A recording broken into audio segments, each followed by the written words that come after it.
स्नातक तृतीय वर्ष हिंदी साहित्य प्रथम प्रश्न पत्र आधुनिक काव्य के भारतेंदु काल में आप सभी विद्यार्थियों का मैं डॉक्टर अनुराग सिंह चौहान हार्दिक अभिनंदन करता हूँ। पूर्ववर्ती कालांश में हमने भारतेंदु युग की विविध प्रवृत्तियाँ यथा राष्ट्रीयता, जन साहित्य, हास्य व्यंग्य एवं मातृभाषा हिंदी संबंधी भारतेंदु युगीन कवियों के विचारों के बारे में जाना एवं समझा। इन्हीं प्रवृत्तियों के क्रम में जो सबसे महत्वपूर्ण प्रवृत्ति प्रायः दृष्टिगत हुई है वह मानी जाती है समस्या पूर्ति। समस्या पूर्ति से तात्पर्य साहित्य उन सामाजिक विचार बिंदुओं को अपने अध्ययन के केंद्र में लेता है, चिंतन के केंद्र में लेता है, जिनका संबंध कहीं ना कहीं मानव जीवन की लौकिक वृत्तियों से है। और इस संदर्भ में यह तथ्य विशिष्ट उल्लेखनीय है कि यह काव्य शैली रीति काल में ही अस्तित्व में आई और इसमें प्रमुखतः है इन कवियों की एक विशेषता रही कि एक आशु कवि हैं, यानी शीघ्रता के साथ में समस्या का समाधान पद्यों के माध्यम से काव्य में प्रस्तुत कर देते हैं। इनमें गोविंद गिल्ला भाई जो समस्या पूर्ति प्रदीप जिनकी रचना है, अंबिका दत्त व्यास समस्या पूर्ति सर्वस्व, दुर्गा दत्त व्यास समस्या प्रकाश एवं गंगाधर द्विजगंग समस्या प्रकाश। ये कवि उक्ति वैचित्र यानी कथन को विशिष्ट रूप प्रदान करने वाले कवि थे और वाक्पटुता तो इनके काव्य का प्रमुख अंग सदैव ही रही है। अंबिका दत्त व्यास को काशी की वर्धिनी सभा द्वारा सुकवि की उपाधि प्राप्त हुई। सुकवि से तात्पर्य है एक अच्छा कवि जो काव्य के माध्यम से समस्याओं को उत्कृष्ट रूप में प्रस्तुत करता है। इन्होंने कहा था, पूरी अमी की कटोरिया सी चिर जीवो रहो विक्टोरिया रानी।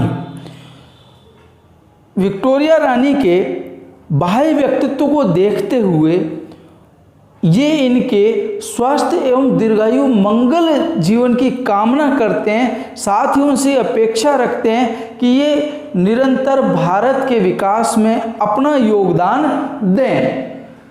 एक इस कालखंड में एक प्रमुख बिंदु जो सामने आया वह था प्रेमघन का, जिन्होंने चर्चा चलबे की चलाइया ना, ये एक रचना है जो समस्या पूर्ति के रूप में प्रयोग में ली जाती है। और क्या कहा गया, बगियन बसेरो कियो कि बाग के अंदर बसेरा किया, बसिए ते ही त्याग तपाइए ना। सामाजिक वृत्तियों के आलोक में समाधान को प्रस्तुत कीजिए और विविध प्रकार के जो सामाजिक परंपराएं हैं उन परंपराओं में रूढ़ियों को तोड़ते हुए मानव जीवन को नए त्याग एवं सौंदर्य की अभिलाषा प्रस्तुत करनी चाहिए। दिन काम कुतूहल के बने कि दिन और काम में, दिवस और काम में जो कुतूहल है, जो आश्चर्य है, वो आश्चर्य निरंतर प्रतीत हो। तिन बिच वियोग बुलाइए ना, उसमें किसी भी प्रकार का कोई वियोग यानी किसी भी प्रकार का कोई व्यवधान नहीं बुलाना चाहिए। वहीं इस कालखंड की एक अन्य प्रवृत्ति है रीति निरूपण। रीति निरूपण एक ऐसी प्रवृत्ति है जिसने भारतेंदु काल में आकर एक नवीन रूप ग्रहण किया और इसमें पूरे भारतेंदु काल में मात्र तीन कवि जो विशुद्ध रीति ग्रंथ लेखक हैं, उनमें है कविराज मुरारीदान, लच्छीराम एवं बाल गोविंद मिश्र। इसके अलावा प्रताप नारायण मिश्र सृजित, यहाँ यह तथ्य गौरतलब है कि प्रताप नारायण सिंह सृजित रसकुमार 1894, कन्हैया लाल पोद्दार अलंकार प्रकाश 1894, इन रचनाओं में, इन कवियों की प्रस्तुत रचनाओं में रीति ग्रंथ में गद्य का प्रयोग हुआ है, जबकि रीतिकालीन जो परंपरा थी, जो रीति ग्रंथ के जहाँ पे रीति पूर्णतः निरूपित हुई है, वो विशुद्ध रूप से इन तीन कवियों में ही प्राप्त हुई है। बाल गोविंद मिश्र की रचना है भाषा छंद प्रकाश, लच्छी राम की रचना है महेश्वर विलास, रावणेश्वर कल्पतरु एवं रामचंद्र भूषण। वहीं कविराज मुरारी दान की रचना है जसवंत जसोभूषण। ये रचनाएं इन लेखकों को रीति निरूपण में प्रासंगिक ठहराती हैं। ये साहित्य के तमाम मानकों पर खरी उतरते हुए अपनी बात सुस्पष्ट व्यक्त करती हैं। इसी को ध्यान में रखते हुए डॉक्टर गणपति चंद्रगुप्त भारतेंदु युग के इस काव्य साहित्य को आदर्शवादी मुक्तक गीत परंपरा काव्य के रूप में स्वीकार करते हैं। वहीं एक हास्य व्यंग जो अपनी बात को चोट दर चोट प्रस्तुत करे, जो सीधे हृदय पर आघात करे एवं कुटिलताओं, समस्याओं, जनकुरीतियों, रूढ़ियों एवं परंपराओं के नवीन स्वरूप को मनुष्य के समक्ष उद्घाटित करे, या यूं कहा जा सकता है कि ये चेहरे को ऊपर से नकाब उतारने का कार्य करते हैं। ये हास्य व्यंग्य सामाजिक कुरीतियों, समस्याओं, अंधविश्वासों पर सशक्त प्रहार किया गया। विशेष तौर से अंग्रेजी शासन के क्रियाकलापों पर कहा जाता है भीतर भीतर सब रस चूसे। अंग्रेज भारत के अंदर आकर और भारतीय धन संपत्ति को धीरे धीरे चूस रहे हैं, पूरी तरह से ग्रहण कर रहे हैं। बाहर से तन मन धन मुंह से, और बाहर से वो बहुत अधिक सज्जन बनने का ढोंग अथवा दिखावा करते हैं। जाहिर बातन में अति तेज, वो बातों में बहुत अधिक तेज हैं। क्यों सखी साजन नहीं अंग्रेज, कि सखी वो साजन नहीं है, वो अंग्रेज हैं। राजनीतिक व्यंग्य है ये, जो कि भारतेंदु के द्वारा किया गया है। वहीं भारतेंदु कहते हैं चूरन पुलिस वाले खाते, सब कानून हजम कर जाते।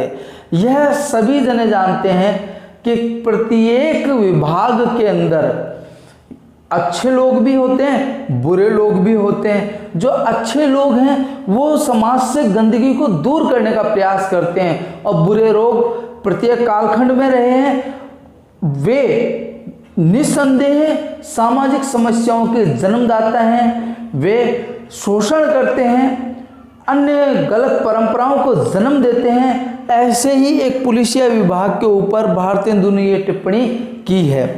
वहीं कट्टरपंथियों पर भी एक व्यंग्य किया गया है। वे लोग जो अपनी धर्म, अपने आस्था के लिए बेहद कट्टर हैं, जो किसी प्रकार का कोई समझौता करना पसंद नहीं करते, वे लोग समाज में सामाजिक समरसता को नष्ट करते हैं। उनके लिए कहा गया वैष्णव लोग कहा वहीं कंठी मुद्रा धारे, कि वैष्णव लोग वो कहलाते हैं जो कंठी मुद्रा धारण करते हैं, छिप छिप के मदिरा पिए, कि वो छिप छिप करके मदिरा पीते हैं, यानी शराब पीते हैं। यह जिये मांझ विचार, इसको अपने हृदय में भी विचार करना चाहिए। ये कट्टरपंथियों पर व्यंग्य है। वहीं एक प्राकृतिक सौंदर्य, प्रकृति एक ऐसी विषय वस्तु है जिस पर प्रत्येक कालखंड में लगभग प्रत्येक लेखक ने कुछ ना कुछ अपने विचार व्यक्त किए।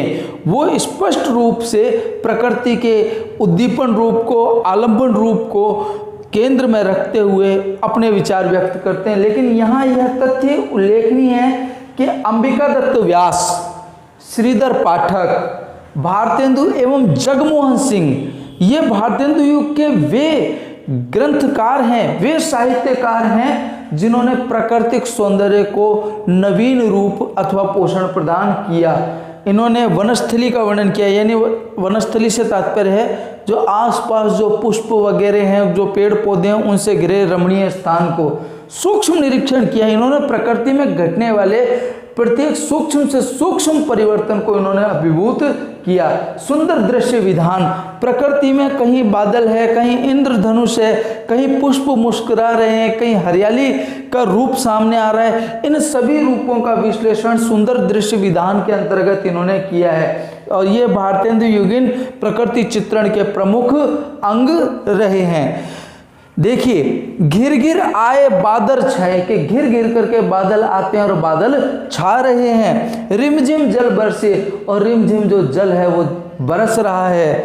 चमचम चपला चमके, कि चमचम बिजली चमक रही है, चपला से तात्पर्य बिजली से है। घन झपके, और बादल दिख रहे हैं, बादल छिप रहे हैं। झुकी झुकी बिरछन पर से, और धीरे धीरे पृथ्वी के ऊपर जो बारिश की जो बूंदें हैं वो बूंदें गिर रही हैं। ये भारतेंदु का कथन है। वहीं श्रीधर पाठक कहते हैं बीता कार्तिक मास शरद का अंत है, कि कार्तिक मास बीत चुका है, शरद का अब अंत हो गया, यानी शरद ऋतु का अब अंत हो गया है। लगा सकल सुखदायक, कि सभी को जो वसंत ऋतु है, जो हेमंत ऋतु है, वो सबको बहुत अधिक सुख प्रदान करने वाली लगती है। बच्चों, यहाँ एक तथ्य और उल्लेखनीय है कि यहाँ एक परंपरा चली काव्यानुवाद की।